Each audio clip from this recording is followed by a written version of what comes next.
Thank you, Madam Chair, and members of the committee. It's a little unusual at full because, of course, typically these things are reported from the dais and by the chair.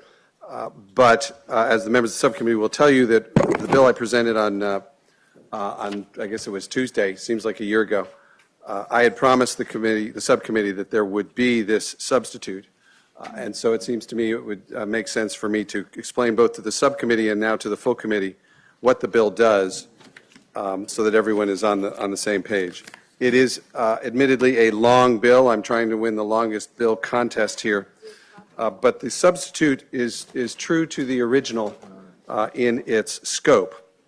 And by the way, I will have, again, this is a little unusual in full committee, but I'll have experts here backing me up in case anyone has any questions. I will tell you that probably hundreds of hours of negotiations have gone into this bill between, frankly, all of the stakeholders. It's been a remarkable process to watch, and I'm grateful to all of them for the time and attention. What they have produced, broadly speaking, is a comprehensive energy bill with a roadmap for Virginia over the course of the next several years to get to a carbon-free future. I want to tell the members of the committee that this really isn't just a plan or a plan to make a plan. This is an achievable roadmap. Actually, roadmap is sort of the wrong word. It's a directive, an achievable directive from this General Assembly. It's a statement of this body's commitment and intention to reach a clean energy economic future. And it will do it in a way that will take Virginia from sort of back of the pack, as it were, in terms of energy policy, to one of the leading states in the country. And by the way, it'll do all that by creating, among other things, thousands of jobs. It is a jobs bill, too. Members of the committee, I believe it's fair to use words like groundbreaking and unprecedented, transformative, or even historic in describing this bill should the General Assembly, in its wisdom, pass this bill. I want you to consider the terms of this bill and compare it to where we've been over the last several years here in Virginia. Can anyone imagine just a few years ago, or for that matter just last year, agreement on the fact that going forward the State Corporation Commission needs to consider the social cost of carbon in its deliberations? Not until this year could we have imagined a mandatory renewable energy portfolio standard. With regard to Dominion, the goal for that, the mandatory standard to get to 100% clean, is 2045. And by the way, nothing in the bill says that we can't do it faster. Of course, none of us know what technology is going to be next year, let alone 10 years from now. So there's certainly flexibility in the bill to do it faster if we can do it faster. Other steps forward that I won't say they were unimaginable, but certainly seemed unattainable just until now, are things like a specific schedule for Phase 1 and Phase 2 utilities to construct or acquire generating capacity derived from sunlight and onshore wind, and 35% of which shall be purchased from facilities owned by entities other than the utility. So we are bringing other people into the market here in Virginia. By 2030, 3,500 megawatts of sun and onshore wind will be owned by others here in Virginia, 6,000 by the end of 2035. The renewable portfolio standard, again, mandatory, has a deficiency payment in it with teeth. Another thing this bill does is put us on the path towards storage here in Virginia. Huge amounts of storage. This bill focuses on building our storage capacity, and between Phase 1 and Phase 2 utilities will have 3,100 megawatts of storage by the end of 2035. Just a few more details I want to go through here, and then I'll take questions.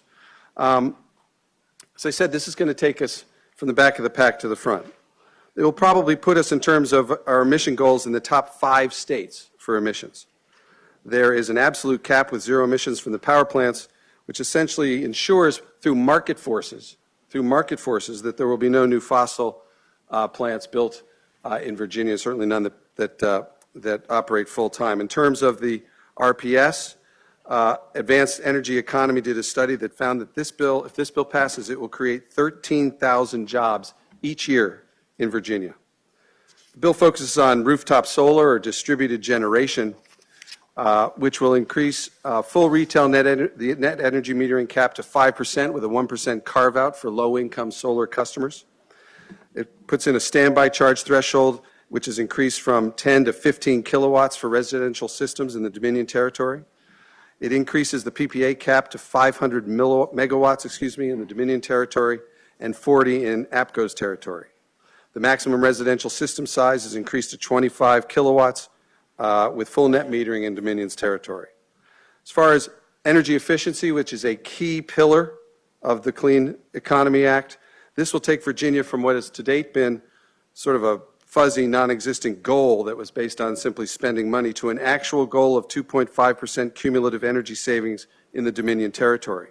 And not only is it a mandatory goal, but it greatly increases what's been business as usual scenario, and there's a provision that no new fossil plant can be built unless the energy efficiency targets are met, again, using market forces to move us away from fossil fuel plants.